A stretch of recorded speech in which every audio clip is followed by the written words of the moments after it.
Namaste, and welcome to our continuing series on the life divine with our beloved Ranga. Usually, Ranga gives us a summary of the previous paragraph, and I look very much forward to it because it's concise, it's brilliant, and it tells us in his words what Sri Aurobindo said in his. So do we have a summary today? Yes. Very good. So, the summary is necessary because we have to know the context of what he is saying.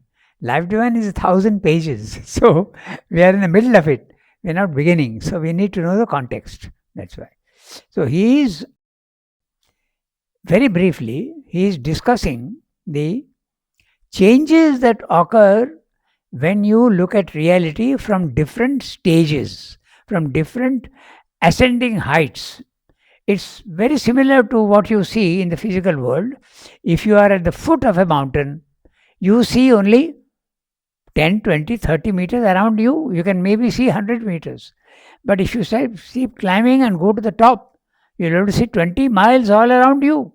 Even physically, the height gives you a tremendous amount of extra knowledge of your field. So that's exactly what's there in the spiritual field also.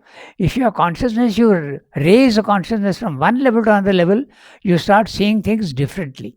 And it doesn't stop at only one. Every level you go, you will see more and more. The reality reveals itself more and more to you. We are at the lowest level, what we normally call the field of ignorance. The human soul is identified with the body-mind life. It thinks this is what I am. The normal human being is quite unconscious of his soul. If he becomes conscious of his soul, the psychic being, it's a huge step already. But you have to go the next level. I call this level 1 of matter, life and mind. So this is already manifested in the world. The second level is the spiritual planes of consciousness, which Sri Aurobindo clubs 4 levels there: the higher mind, the illumined mind, the intuitive mind, and the overmind. Each one having slight differences and more knowledge, more and more power. Maybe even more and more love and bliss. That also is there. It depends on the soul. Then the third level is the supermind.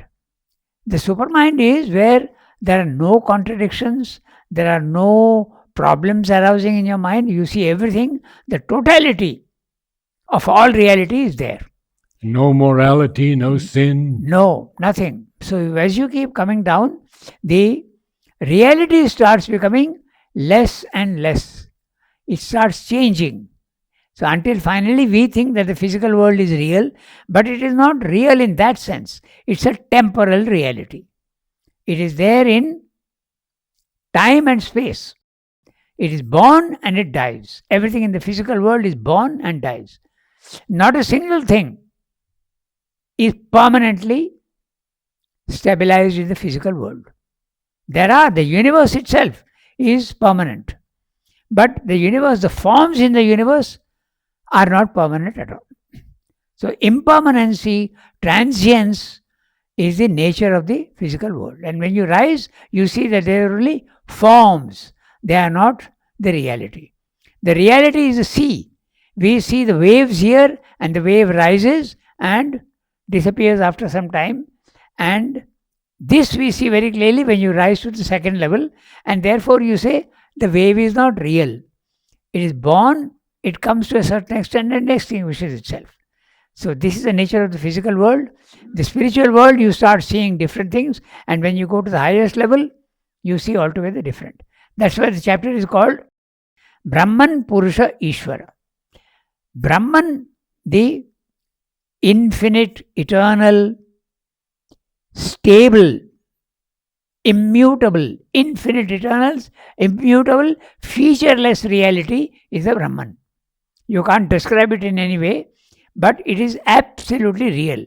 That is so real that the rest of it seems to be unreal in comparison. And we also call it the transcendent. Yeah. So you can call that the transcendent. Again, we must be very clear that the transcendent, the cosmic, and the individual are appellations and nomenclatures which help us to understand.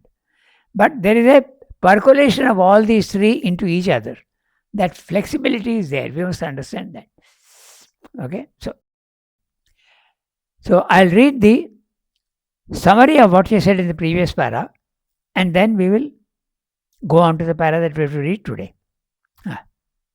So he has been discussing that it's very difficult for the human mind to understand how the finite and the infinite can be linked. They seem to be opposites. Then he also says that the one and the many can coexist, but logically they can't. Black and white also can coexist. They are actually the same thing at two different poles. So to explain that, he says we have to give ourselves three hypotheses or three suppositions which you start. The infinite, eternal, ultimate reality is Satchidananda, and it is capable of stationing itself at any level it wants. It can station itself outside the universe, it can station itself in the universe, it can even come and enter the individual being. So it has this capacity to do this. This we have to grant. We have to say we start with this supposition. The other is it has the capacity to contract itself and make itself as small as possible. And the other is to expand itself as much as possible. So these are the powers that we have to grant to the Supreme to understand to a certain extent logically how these contradictions can be harmonized. Otherwise, it's impossible for human beings to understand black and white are the same, darkness and light are the same, essentially the same. In the forms, they are different. So, that's what he's saying. So, in the previous para, he has said, the third power that we must grant to the Absolute is that of self-absorption, concentration, where knowledge as we know it does not exist because subject and object become one and knowledge, which is a link between the two, becomes redundant. So, at our level, if I want to know something, there is something to be known, there is someone who is a knower, and there is a link between the two, which is the process of knowledge. But when you go to the highest level, oneness becomes a law. So if oneness becomes a law, object and subject become one. And I as an individual will be able to identify myself with that ultimate reality because there is only one there. So at the highest level, that's what he's saying. At the highest level, this power to concentrate itself, there is no subject, no object, there is only one which is all these things together. Knowledge disappears. You yourself become the knower, the known and knowledge. At the highest level, which is the transcendent and the supermind. Okay, so the link between the two becomes redundant. This is the knowledge by identity. There is nothing to be aware of because the manifestation has not yet taken place. In the transcendent, it is before manifestation, before the universe is created. The universe is created by the expansion of itself. It's an expression. So when it looks outward, it creates the world. When it looks inward, it is transcendent. The world is not created. But when you say you are the knower and the known, if you are identified with that level of consciousness, okay, and you is your individual soul, not your body, not your mind, not your life. Okay, so because the manifestation has not yet taken place. Then he says, this self-absorption can be complete as in superconscience or the inconscience. There is a concentration inwards of light and there is a concentration inwards of darkness. That's the inconscient and the superconscient. They are very, very similar to each other. They have many, many common factors. One is infinite, this also is infinite. The inconscient is infinite. That is one, there is no multiplicity there. Here also there is no multiplicity. It's total darkness, just darkness. Then that is, as I said, infinite and infinite. One and also one. Immutable, featureless, impossible to describe. This also is impossible to describe. It is immutable and featureless. So these are the characteristics. But they are opposite, but they are similar, very similar. Like the reflection in the mirror. The reflection in the mirror is the same, only right becomes left, left becomes right. So exactly like that. So both these conditions, superconscious as well as inconscious, are examples of the capacity of the Satchidananda, the ultimate reality, to go inwards and concentrate itself, being aware of nothing else except itself. There is an awareness, but only of itself, nothing else. Okay? So superconscious and inconscious, or it can be partial, as in Saguna, Ishvara, personal, and Nirguna, self, impersonal, in the partial self-absorption. So this absorption can also be graded. There can be absolute self-absorption, there can be a little self-absorption, there can be a dilution also. Exactly as if I am concentrating here, I can concentrate fully of it, and I can concentrate so much on the text here that I have forgotten where I am in the room. Even if there is a noise here, I will not be aware of it. That's one type of concentration. But another type is semi-concentration. I am here, but I am suddenly the sound, I look. So it's not as intense as the other one. So there are gradations even in this capacity of self-absorption. That's what he's saying. Okay? In the partial self-absorption, the complete awareness is not absent, but held back in the background, ready to show itself in the right conditions. Much like a storehouse of stocks not yet involved in the processing of goods. This is my own image which I have given. It's like I have a factory. I have a store where I have got all my raw materials, but I have not yet started production. So that's the superconscious. When I start production, I make all sorts of products. So that's a universe. Okay?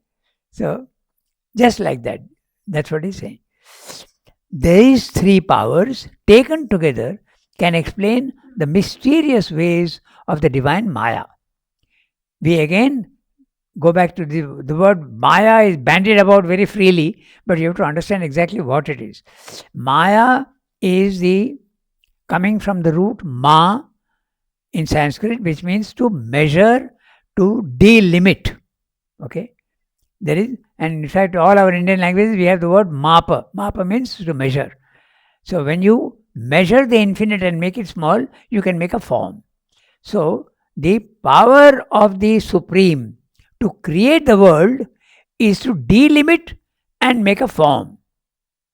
Everything in the universe is a form. Whether it be a stone or a tree or a cat or a dog or you and me. Everything is a form. But that form is the limitation of the infinite. Just like a huge amount of clay is there, pots and pans are inherent in it. But if I want to manifest a pot, I have to take a little bit of clay. So I am limiting the infinite and giving it a form. So the physical universe is just limitation of the infinite, giving forms. That is Maya. But this Maya also is graded. So when you come down at the lowest level, when you go from level 1 to level 2, which is the spiritual planes of consciousness, you look down and see that the physical forms which you took as real, the stone, the cat, the tree, now you see them as only silhouette forms without substance. And that's true because the divine presence is the reality. The form is not. Your body, mind, life are forms which will disappear in time. Your soul will never disappear. So everything in the physical world is created and ends. And if the divine is in everything, Why does it end? Why does he? End. He is not ending. He is just getting rid of the superficial aspects. You go today and change your clothes. You're going to wear the same clothes tomorrow? No. That's what he's doing. He is there, but he's going on clothing himself, throwing out old clothes and getting new clothes. That's what he's doing. Beautiful. So, these three powers taken together can explain the mysterious ways of the divine Maya. Number one, power of stationing itself on various levels. This is the first power. The 7 planes of existence, as it is easily seen in the world of mind, life, and matter. So, it can station itself in mind, it can station itself in the vital, it can station itself in the physical. And it can also station itself in the higher mind, human mind, intuitive mind, overmind, supermind. Wherever it wants, it can be stable there, it can station itself and forget the rest. That also is possible. Okay? So, second, the power of self-limitation. Example, leaves on a tree where each single leaf is conscious of the tree. This is Sriram's example, but we can also think of the sea and the waves. So, the sea is the infinite reality and it is creating waves. The wave takes birth, travels for a certain distance and dies out. So, this is the nature of in the physical world, that's exactly what it is. So, power of self-limitation. The sea is limiting itself to a wave. So, that's the power of the supermind, Maya. Okay. So, power of self-limitation. Examples, live in the wave and the sea. Third, the power of self-absorption, self-limitation, and now this is self-absorption. Superconscient and the inconscient. Complete and incomplete, as on all the planes of existence between the two poles. So, these are the three powers if you accept as a hypothesis. I start from this, then it is possible logically to think, he will discuss that these so-called opposites, the dualities in the physical world, are quite compatible with each other at a certain level. They are not compatible at our level. Kindness and cruelty are certainly not compatible. They are opposites. Light and darkness are opposites. But as you keep climbing in consciousness, you start seeing that they are not really essentially different, but only manifestations of the same thing. Okay? So, now we read the para that we have to read today.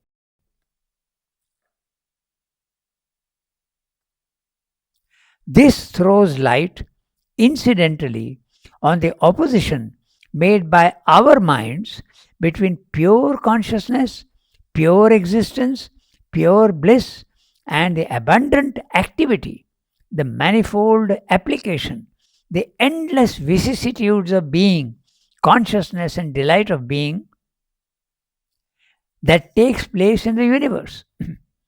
In the state of pure consciousness and pure being, we are aware of that only, simple, immutable, self-existent, without form or object, and we feel that to be alone true and real. In the other or dynamic state, we feel its dynamism to be perfectly true and natural, and are even capable of thinking that no such experience as that of pure consciousness is possible. Yet, it is now evident that to the infinite consciousness, both the static and the dynamic are possible. These are two of its statuses, and both can be present simultaneously in the universal awareness, the one witnessing the other and supporting it, or not looking at it, yet automatically supporting it. Or the silence and status may be there penetrating the activity or throwing it up like an ocean, immobile below, throwing up a mobility of waves on the surface. This is also the reason why it is possible for us, in certain conditions of our being, to be aware of certain different states of consciousness at the same time.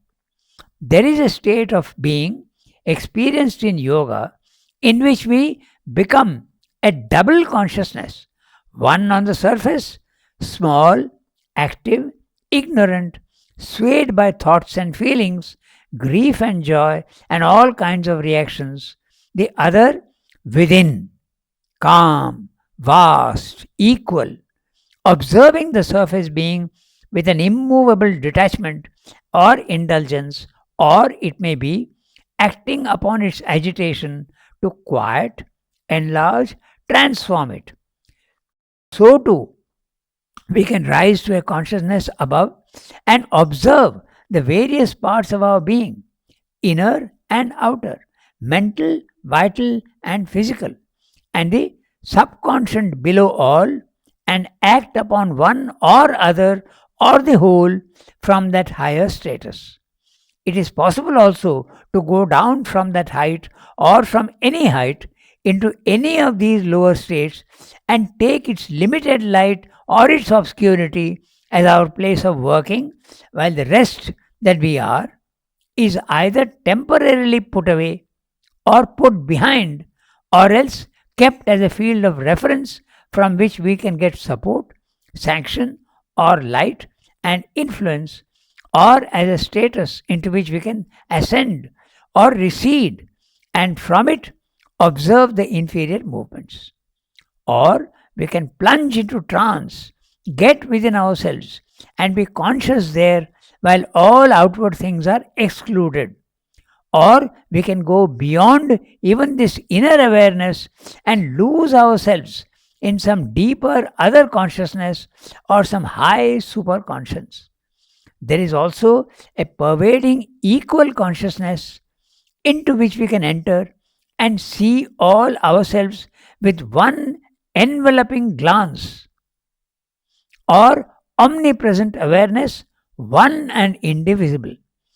All this which looks strange and abnormal, or may seem fantastic to the surface reason, acquainted only with our normal status of limited ignorance and its movements, divided from our inner higher and total reality, becomes easily intelligible and admissible in the light of the larger reason and logic of the infinite, or by the admission of the greater illimitable powers of the self, the spirit in us, which is of one essence with the infinite.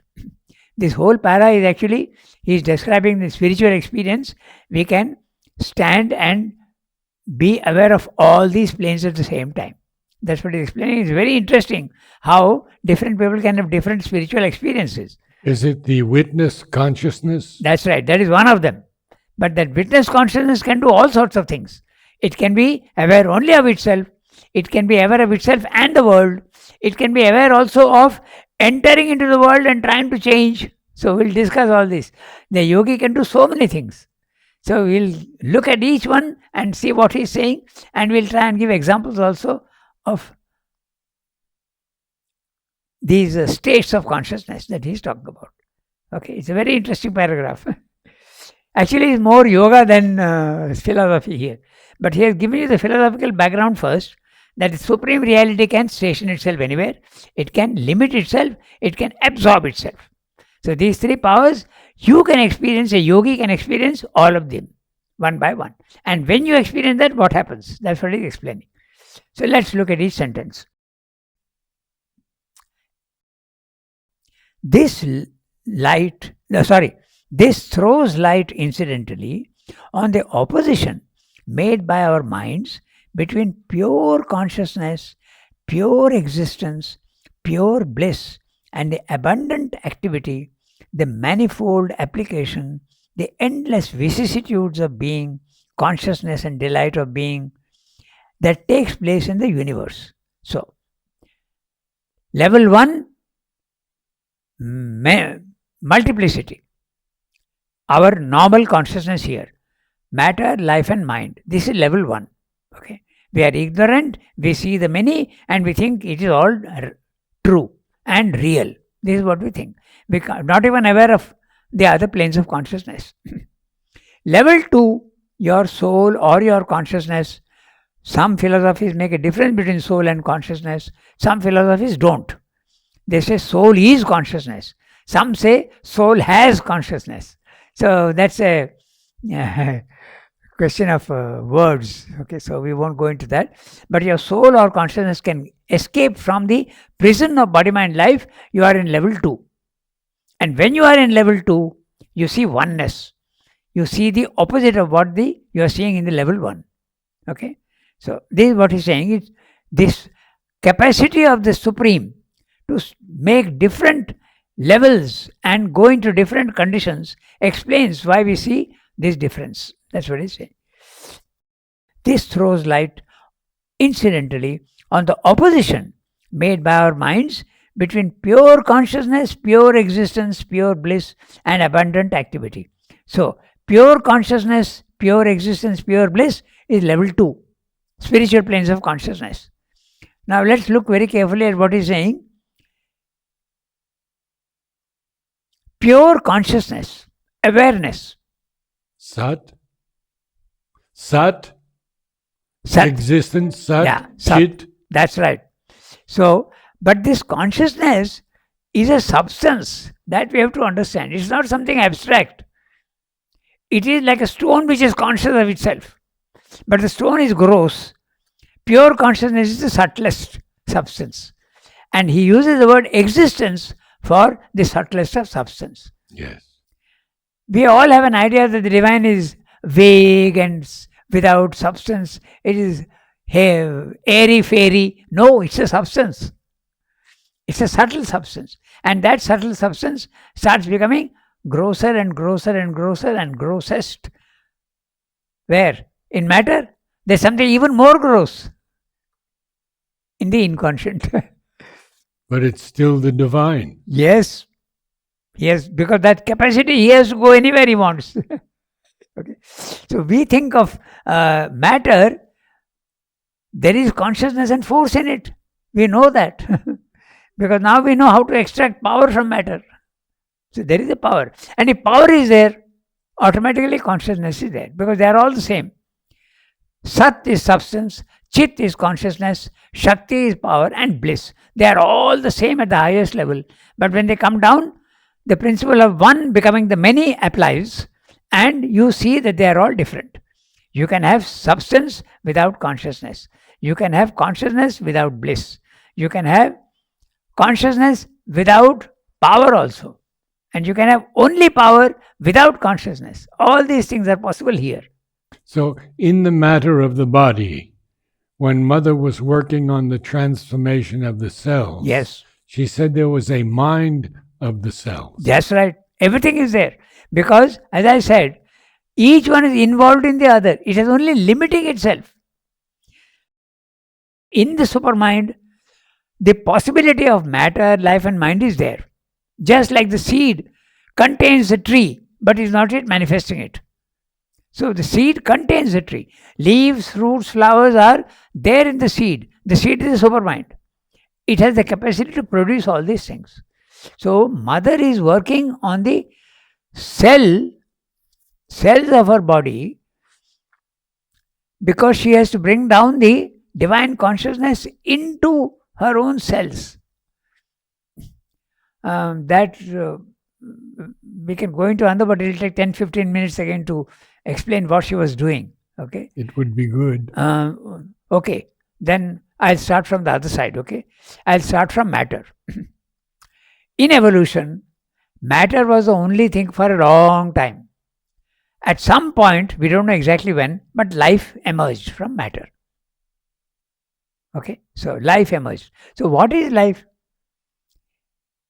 It is life, mind, supermind, all this is contained in the matter. It is slowly expressing itself. Evolution. Because there has been an involution, there is an evolution.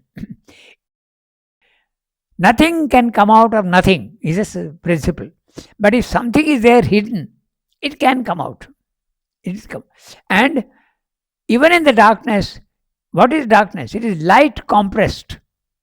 So light wants to come out and go back to its original status. That's why there is evolution. The divine is there even in the undivine matter, and so he comes out. But he comes out with great difficulty. So the evolution is very, very slow. So when life comes, what is a life form? It is matter into which life has been put. I'm going reverse way, then you will really understand what Mother was doing. All animals, all living creatures are matter into which life has been put. Clear? There can be no animal without matter. Can't. There has to be matter. Then, now you come to mind. Human beings. We are capable of thought. Which is our organ of thought? The brain. Is brain not matter? If you don't have brain, someone is born without brain, he will not be able to think. But it is matter into which the capacity of mind has been put in. So you have lifed matter, you have mentalized matter.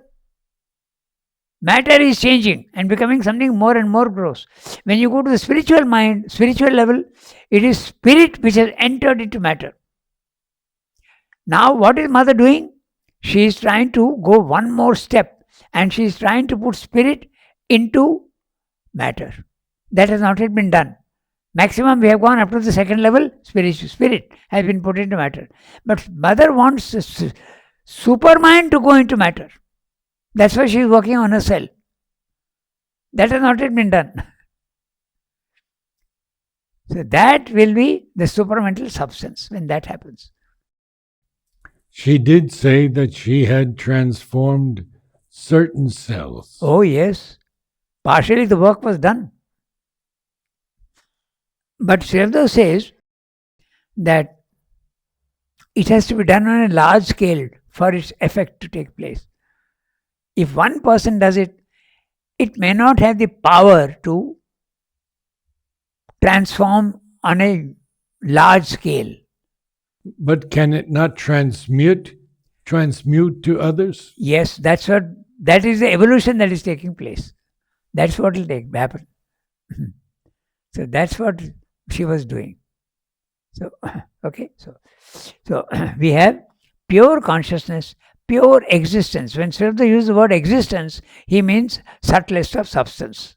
Okay, and he uses the word substance to mean a slightly less subtle form of matter. And matter, when he uses the word, it means the grossest of substance.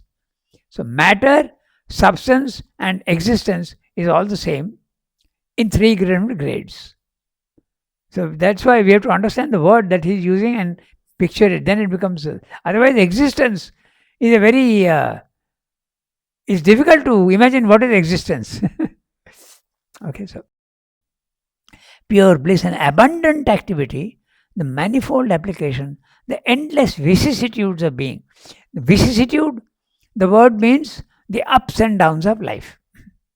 One day I am happy, one day I am unhappy, there is a disaster, there is a good fortune, there is calm, there is peace, there is hot, there is cold, there is up and down. Even in the individual, there are moments when he is in a happy condition, when he is not in a happy condition. Sometimes he is subject to misfortune, sometimes he is fortunate. So these are the vicissitudes, the ups and downs of life. Okay, consciousness and delight of being that takes place in the universe. So we make a difference. Level 2, the spiritual planes of consciousness, static. Level 1, dynamic. No movement there and movement here. When the sea is absolutely calm and not producing waves, that's level 2, the spiritual planes of consciousness. And when it is making waves, it's a level 1, where there is movement, constant change, transience. Okay, and we make a difference between the two. But it is nothing but the supreme reality taking its position as static and taking its position as dynamic. That's what he's saying. So,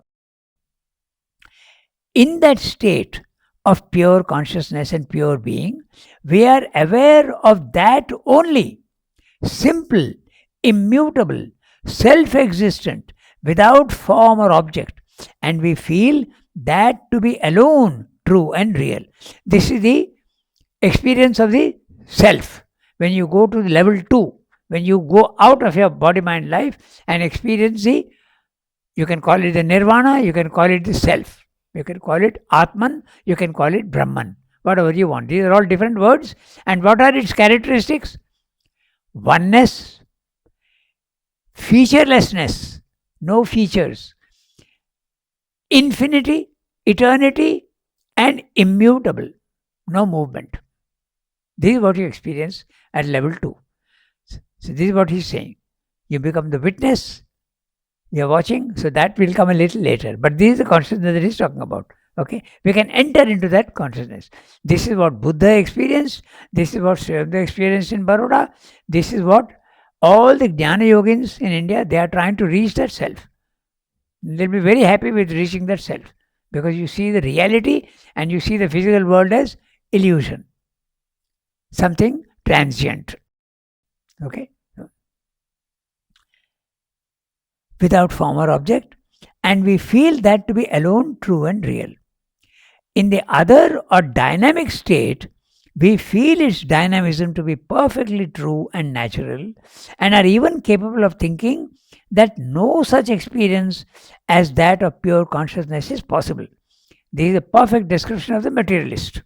So, the materialist thinks that the world is real, that everything here is absolutely real, there is movement, the river is flowing, the wind is blowing, I am growing, trees are growing, there is movement everywhere, slow or fast. But that is the nature of the physical world, and that's the only reality. There is no such thing as soul or static condition or anything. That's what the materialist thinks. Because Satchidananda has stationed itself in the materialist. You can put it that way. Okay? So, and are even capable of thinking that no such experience as that of pure consciousness is possible. Yet, it is now evident that to the infinite consciousness, both the static and the dynamic are possible. These are two of its statuses, and both can be present simultaneously in the universal awareness, one witnessing the other and supporting it, or not looking at it, yet automatically supporting it. Let's look at, in terms of yoga, what happens? When you go to that consciousness, you can be absorbed in that oneness, nirvana. You can ignore the world. The world won't exist for you. Or you can say, oh, the world is there, but it is there outside me. And it is in movement. I can even see it as illusion, only silhouette forms, no substance. That's another possibility. Okay? Or a third possibility, you can start changing. You can see the connection and start changing things here. These three things are possible for a yogi. Okay? So we'll read that sentence again. See carefully. In the other or dynamic state, that we read. Yet, it is now evident that to the infinite consciousness, both the static and the dynamic are possible.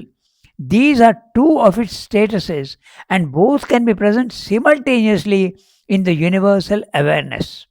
The one witnessing the other and supporting it, or not looking at it, and yet automatically supporting it. To understand this, I'll give one example of it.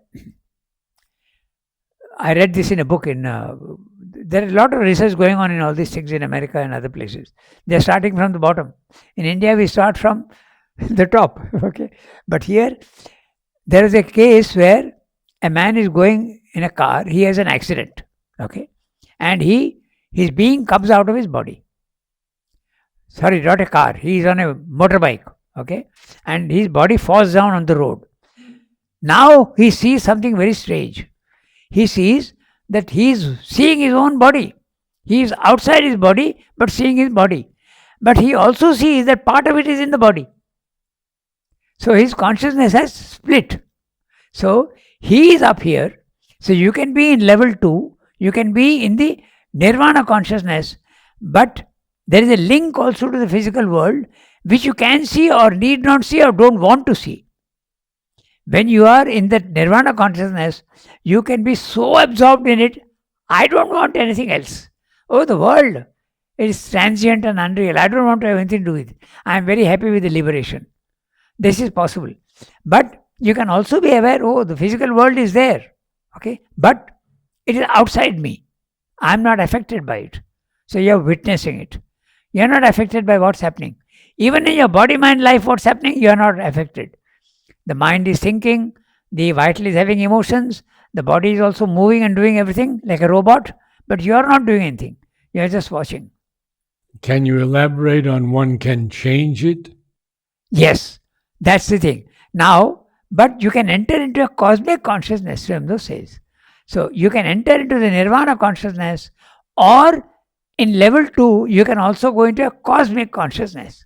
And when you are in the cosmic consciousness, also there are many, many grades. But you feel that you are one with the universe. I see myself in you. I see myself in Gita. I see myself in everybody else. Even things. I am there in everything. That's the cosmic consciousness. If you are there everywhere, then you also have the power to change it. So you start changing. But what you notice is that your power to change anything in the physical world is not absolute. It's very limited. Okay? So This was what Mother wrote to Jyoti Priya. yes, that's what she was trying to do, make her power absolute. Yes. Okay? So this is what happens. Because sometimes when you are there in the nirvana consciousness, it is so wonderful. Peace, calm, liberation, sense of infinity, sense of eternity. I have always existed. I am not mortal, I am immortal. This is realized in level 2, in the spiritual planes of consciousness. Then you are not interested in mortality. So you are not interested here. But if you are in a cosmic consciousness, you see the connection and you can help others also, and you can also try to change your body, mind, life. But if you try to change your body, mind, life, or even your mind, I want to purify my mind. You start doing, but the habits will change very slowly. I'll give an image which will make this very clear. Suppose I am going on a scooter, okay, and 100 meters before my destination, I want to save petrol. I switch off the engine. Will the scooter stop? No. It will continue slowly, slowly, slowly until it finally reaches the destination, it will stop. But power is not being fed into the scooter. When we are at our level, we are enabling our soul to have these experiences. We are allowing it to happen. Okay? But when the soul comes out,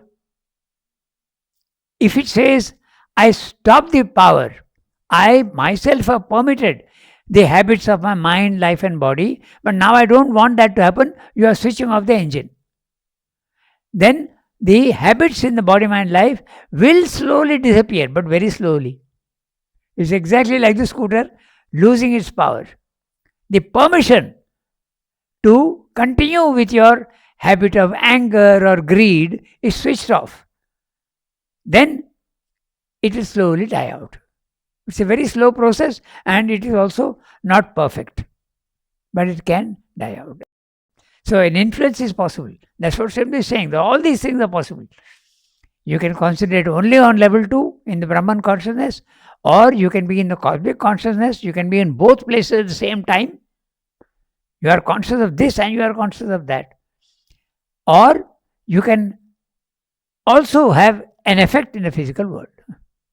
So all these possibilities. Read that sentence carefully and you will see that. Okay. So yet it is now evident that to the infinite consciousness, both the static and the dynamic are possible. Okay, that's clear. These are two of its statuses and both can be present simultaneously in the universal awareness. So you can be aware of your soul, you can also be aware of your body, mind, life. It's possible. You need not be, if you don't choose to be, you need not. The one witnessing the other and supporting it or not looking at it. So either you support it, oh, part of that's my body after all, it's not something absolutely unconnected with me. But you can also ignore it, okay? Supporting it or not looking at it. I don't even care what it is. I don't care for my body, mind, life. I am very satisfied with my soul having liberation. That's a path of Jnana Yoga usually. In India, that was the aim mostly, liberation. So, supporting it or in the silence may be there. Now look at this.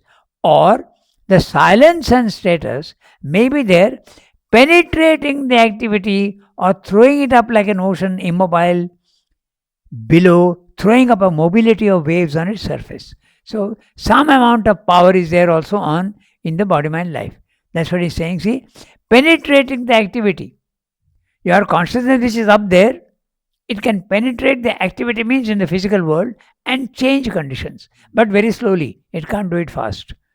Only instantaneous change can be possible only at the supramental level. Okay? Clear. This is also the reason why it is possible for us in certain conditions of our being to be aware of several different states of consciousness at the same time. So, you can be here, you can be there, you can be there, you can be there. Normally, what happens is you are limited only to one field. If you are in the physical world, you are not aware of the others. If you are in the spiritual world, level 2, you can be aware only of that and ignore the world. Or you can say, I find myself to be there both, like the case of the accident. He is outside the body, yet he feels himself to be in the body. Okay, that also is possible. In fact, Ramakrishna had a word for this. He says there are different types of souls. One soul is Jiva Koti. Jiva Koti means you station yourself only on one level of consciousness, or maybe 2 or 3, and you are not conscious of the other levels.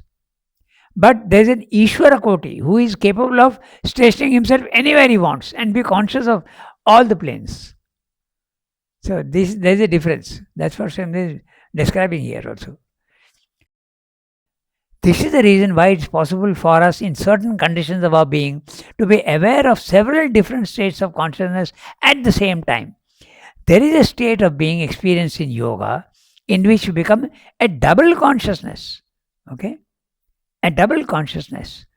One on the surface, small, active, ignorant, swayed by thoughts and feelings, grief and joy, all kinds of reactions. This is a perfect example of our own condition. When something comes, we are unhappy. When something happens, we are happy. So, we are swayed by this and that. Pain and pleasure, all these things can come. So, when the soul is imprisoned in the body-mind life, this is our condition. That's one condition. And the other, the one which is there, level 2, calm, within, calm, vast, equal. Equal, the word equal is very interesting. Nothing is affecting you. You are equal to everything. Whether it be pain or pleasure or anything, you are absolutely like a stationary. Things are coming into you, but it's not changing. You are absolutely the same. At our level, it's not like that. When pleasure enters into us, we start bubbling. When unhappiness comes into us, we start crying. But there, that consciousness is absolutely unaffected. That's what he means by calm, vast, equal, observing the surface being with an immovable detachment or indulgence, or it may be acting upon its agitation to quiet, enlarge, transform it. So now, here also there are so many things. One, you can remain stationary without being affected. Or the other, he has used a very interesting word, indulgence. We'll go into this because he has described it more detailed manner in the synthesis. When you are in that consciousness, you see your own body-mind life, happy, unhappy, okay, having pleasure, grief. He says it's like a parent who is looking at his child having tantrums. Okay, you have given a toy to the child and that child is very happy. You take away the toy, he starts howling and crying. But you know there is nothing serious. So you are indulgently looking at him without being affected. He has given this example in the synthesis. So here he has used only one word, indulgence. So what he means is that. So you can take a station where the parent is absolutely unconcerned about his child. The child is your body-mind life. And you are the parent. You are looking at it without being affected. Or you can look at your body, mind, life, suffering, undergoing pain, pleasure, and all these things very indulgently. Nothing serious. Let it be. Okay. So this is one. Or you can also try and change things. Okay, that's what he's saying. See, be immobile, indulgent, or it may be acting upon its agitation to quiet, enlarge, and transform it. So, three possibilities. You are stuck in level 2, not bothered about anything else. You are seeing there your body, mind, life indulgently. Okay, it's all right. Nothing serious. The pains and pleasures, and even if it be cancer, nothing.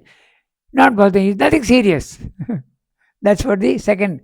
And the third one is, okay, let me try and change that. That's the example of the scooter. Now, so you are trying to change, you switch off the permission for what you have allowed earlier. Okay. So suppose you have the problem of anger. You say, now I don't want anger anymore. From that station, you say, I don't want anger. Slowly it will die out. Why? Because you're not feeding it anymore with energy. You have switched off the engine. So you become the permission giver. That is described in the Gita very clearly. You become the witness first, Sakshi. You are only the witness. Or you can be, you realize that, oh, I have only allowed all this to happen for experience in the world. So I become the permission giver to the body. To experience greed, to experience anger, to experience jealousy. I have myself wanting experiences. It sounds funny, but this is a fact. Okay. Then you become the Jnata, the doer, and also the Bharta, the supporter. And finally, you become the Ishvara, the master of your body, mind, life. So these are all possible. Srimad has only given here 3. You are calm, unaffected. Or you are connected, but you are not affected, and you are watching the physical world, nothing serious. Okay. What is most serious for us is nothing. It's just child's play. Or you can even try to correct to a certain extent. Okay. So let's read that sentence again, very clear. There is a state of being experienced in yoga in which we become a double consciousness. One on the surface, small, active, ignorant, swayed by thoughts and feelings, grief and joy, and all kinds of reactions. The other, up, level 2, within, calm, vast, equal, observing the surface being with an immovable detachment or indulgence. Immovable detachment, case number 1. Indulgence, case number 2. Or it may be acting upon its agitation to quiet, enlarge, transform it, case number 3. So you see how he condenses all this into one sentence. But when you read other places, you realize that he is giving you many, many cases. Okay, so we go to the next sentence. So too, we can rise to a consciousness above and observe the various parts of our being, inner and outer, mental, vital, physical, and the subconscious below all, and act upon one or other or the whole from that higher status. So, when you decide that you have had enough of all this suffering and all that, and I want my body, mind, life also to be changed, you have the power to change it. The higher you go, the more power you have. The higher you go, the more power you have. Again, we can give an example to understand how it happens. Take the sea. The deeper you go, it becomes darker and darker and darker. So, if I take a 100-watt bulb and shine it on top, it will go down 5 meters, maybe 6 meters, nothing more than that. The power is limited. But I go to a higher level of consciousness, I now shine a 1000-watt bulb. It will go down to 10 meters. So, when you go to the highest level, you have the power to go down into your subconscious also and change it. So, in the spiritual planes of consciousness, the higher you go, you have more power. But then more power is relative. The absolute power can come only from the supermind, the highest level, level 3. That's what he's saying. Okay? So, and he's saying so too we can rise to a consciousness above and observe the various parts of our being. Actually, we are not conscious at all. We can't distinguish between our mind and vital, can we? If a desire comes up, is it a thought or is it a emotion? We can't always make out. But when you are outside, you see clearly the differences. Okay, that's what he's saying. We see parts of our being, inner and outer, mental, vital, physical, and the subconscious below all, and we can act upon one or the other or the whole from that higher status. It is possible also to go down from that height or from any height into any of these lower states and take its limited light or its obscurity as our place of working, while the rest that we are is either temporarily put away or put behind or else kept as a field of reference from which we can get support, sanction of light and influence, or as a status into which we can ascend or recede from it, observe the inferior movements. This is a very interesting sentence what he's saying. If I want to change my vital, I have to start working at the vital level. Okay. If I want to change my mind, that higher consciousness, I enter my mind and start changing it. So this is what happened in the miraculous period of ashram life in the 1920s, when the sadhana had come down into the vital plane, and the vital is full of lights and brilliances and all. So even visitors who are coming were having experiences. This period of when the sadhana had descended to the vital level. Okay. It's a brilliant period. Everybody was having experiences. But now when Srimdo was able to transform his own vital and he says, now I want to start working on my subconscious and the body level, then all the experiences stopped. And difficulties started arising. Okay. Doesn't Sri Aurobindo speak of experiences just as an immediate help or a grace? An experience? Yes. But not permanent. But not? Permanent. No.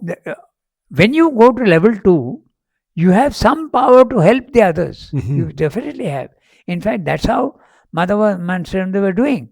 Okay. Mother used to go at night to every sadhak, and she used to identify herself with the sadhak and see what are his difficulties.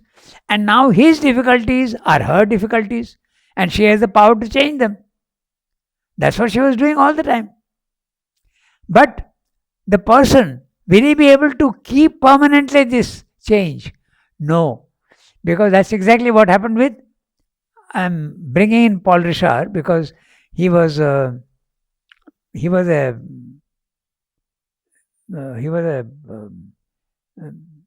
asura, okay? Basically. Mother called him an asura. Yeah. Yes, she did. And Mother said many times, I used to clean him up.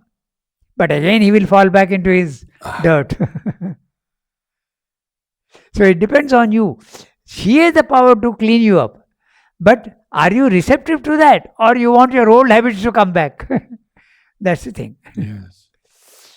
Okay? So, we can take limited light and obscurity as our place of working, while the rest that we are is either temporarily put away or put behind, or else kept as a field of reference from which we can get support, sanction, or light and influence, or as a status into which we can ascend and recede from it and observe the inferior movements. You can do that. You can station yourself fully there and try to change, or you can descend and come down into this one, into the lower planes, and change it from there. If you are capable of that, do it. But normally, if you come down into your vital, you identify yourself with your vital again. That's the whole problem. So then we come to the point where if we can offer ourselves to the mother, she will change it. Absolutely. That is the power of surrender. Just like you give your power of attorney to a lawyer, and he'll make you sign a paper saying, I will act on your behalf, but you must agree to whatever I do. Because you don't know law, I know law, I will help you. You sign a paper saying, yes, take any action you want on my behalf. We do the same with the doctor. When we go, we surrender to him and he operates on you. You accept it. So if you accept that mother can change you and you surrender to her, she can do miracles. But the problem is, we can't surrender that easily. We are stuck in our old formations, old habits. Okay. Or we can plunge into a trance, get within ourselves, and be conscious there while all outward things are excluded. This is the phenomena of trance. You are absolutely unaware of the physical world. You are not stationing yourself on two planes. You are stationing yourself only on level 2 in the spiritual planes. And you are absolutely oblivious to the physical world. Okay, that's a trance that is explaining. Okay. Or we can plunge into trance, get within ourselves, and be conscious there while all outward things are excluded. Or we can go beyond even this inner awareness and lose ourselves in some deeper other consciousness or some high super conscience. You can go to level 3. You can go to a super conscious state, not even the spiritual planes of consciousness. You can go even higher up. So this also he has explained in other places more detailed manner. But this is basically what he's saying, that we can station ourselves anywhere because the power of Satchidananda is there to do all these things. It can do. You can identify yourself with these powers and do all these things are possible. Okay? So, okay. Thank you, Ranga. Namaste all.